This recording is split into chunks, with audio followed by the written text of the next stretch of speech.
What is Kundalini awakening? We have heard this time and time again, and in most recent times, a lot of us are questioning what Kundalini awakening is.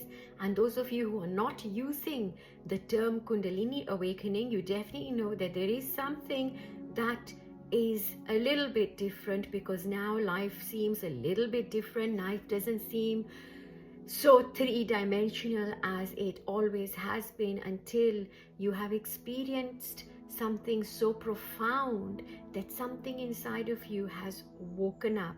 Now that wakes up inside of us is the very seed of the entirety of creation. What allows for the void or the great void or all that is to experience itself is a mechanism through which manifestation takes place, and manifestation to get into gross reality takes place through the mechanism of Kundalini. So everything that you see around you that is already existing and that you're already witnessing is Kundalini in action.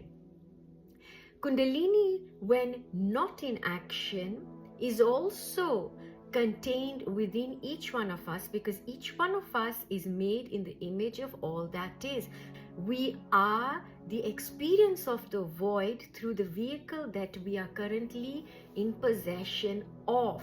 And within the vehicle is also the very seed of creation, because the very seed of creation also sits in the great void. And as we are the microcosm, as we are the miniature version of the great void, we also within us have that seed of creation. Now that seed of creation lays dormant. The purpose of it laying dormant is a very real purpose, which is there so that we can almost have a purposeful amnesia to allow us to go deeper into the experience of having a life without knowing the source of us, having a life based on just our 5 to 6 senses, having a life that is limited to only this three-dimensional reality.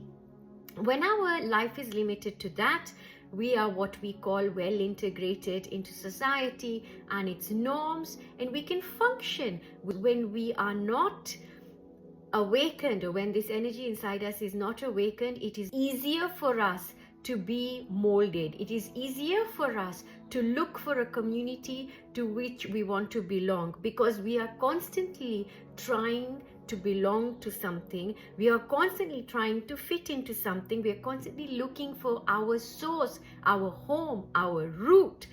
And as we are designed to eventually awaken to this, we are in search of this, and therefore up until then we will always be more inclined towards finding ways in which we can be integrated somehow as being part of the whole, or being a whole of the part. Some of us now will have a desire to awaken. We will have a desire, and these desires can come from many places. One, we could ask this question that a lot of us ask: why us? Who are we? Some of us then are more interested in metaphysics. Some of us want to go beyond the veil of illusion, beyond religion, and we want to explore spirituality. Some of us are fed up of the system. Some of us see through matrices. We see through something that appears not to be the truth. So, and that desire is a seed that is contained in all of that, and that desire mimics the desire that Kundalini herself has as Shakti towards the desire of the void. Because remember, the void is where we are from, the void is what we are as well. And as long as there is a part of us that we are not integrating into our lives, we are going to be called upon that part in some way or the other. But if we are associated with mind and time, and we are associated with this, that I am this body, what we will want then is a way of connecting to something bigger.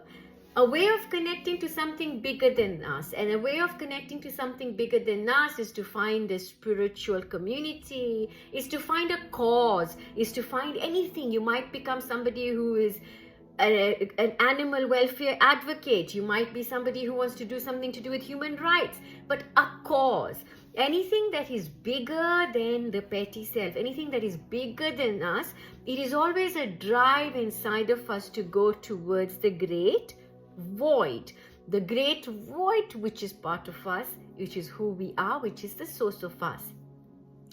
What is Kundalini? So Kunda means pattern, lini is the spiral, lini is the coiling of it.